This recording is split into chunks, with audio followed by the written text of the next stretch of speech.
है आपसे कि आपको लेकर के ना बहुत सारी भ्रांतियां फैली हुई हैं कि आपने यूपीएससी क्लियर किया था, आईएएस बने, फिर छोड़ दिया।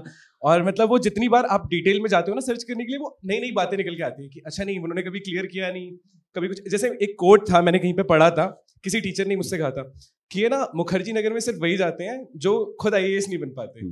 तो मेरे को आपसे जानना था, क्योंकि अब ये मौका मिला है, तो बिल्कुल सीधा मैं आपसे ही जानना चाहता हूँ। ठीक भी है, जब कोई दुविधा हो तो पूछ ही लेना चाहिए। ये बात सही है कि पिछले कई दिनों से ऐसी बातें मैं भी सुनता हूं कि ऐसी अफवाहें हैं, लेकिन अफवाहों का समाधान कहाँ करूं, कैसे करूं? तो मैंने कई साल के संकोच के बाद पहली बार पिछले साल एक इंटरव्यू दिया ललन टॉप को। उन्होंने भी ये सवाल मुझसे पूछा। आपने शायद वो देखा नहीं होगा, क्योंकि मैंने उसमें इसका जवाब दिया हुआ है। जब उन्होंने मुझसे पूछा तो मैंने इसका जवाब वहां भी दिया, आज फिर दे देता हूँ। हालांकि मेरी व्यक्तिगत राय ये है कि मैं बहुत जवाब देने में यकीन नहीं रखता हूँ।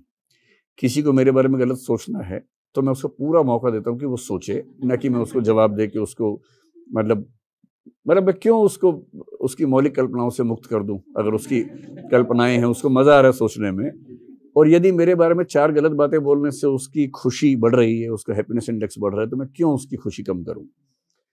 लेकिन हाँ, सच ये है कि 1996 में जब मैं करीब 22 साल के आसपास का था, पहला अटेम्प्ट दिया था, मेरा सिलेक्शन पहले प्रयास में हो गया था यूपीएससी में।